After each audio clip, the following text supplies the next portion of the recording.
As you can see, there's snow on the ground, so you know it's cold, and our heat pumps are keeping our house very warm.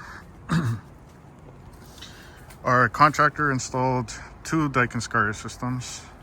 One is a 4-ton for our main level, which is this bigger one here, and a 2-ton for our bonus lower level, which is that smaller one down there.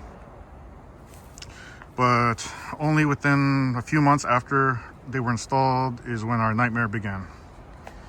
The 2-ton suddenly refused to heat, even when the temperature was pretty mild outside, and it was constantly giving errors.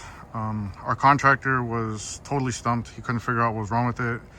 And then Daikin techs even came out 2 or 3 times, and they confirmed our contractor installed everything correctly, but they were all totally confused. They couldn't figure out what was wrong with it.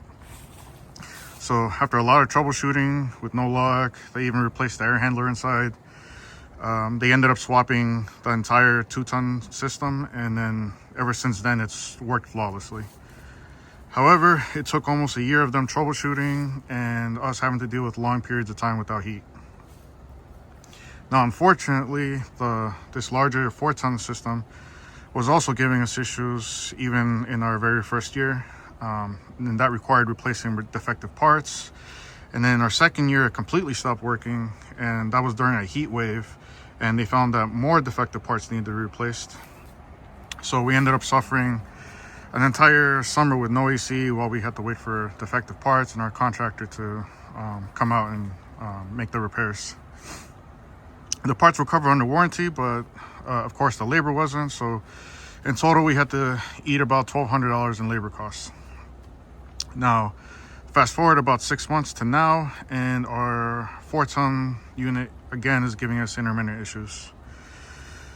Now, I would think that at some point Daikin should just replace the entire 4-ton system, since if I have to keep paying for more repairs at over $1,000 a pop, at which point does it just become cheaper to get a whole new unit?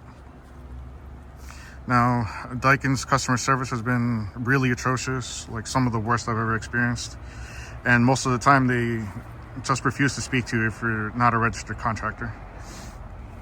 I also had a crazy experience trying to get support for the Wi-Fi smart connectivity, which was one of the reasons we even picked Daikin to begin with, but I'll make a second video for that whole fiasco.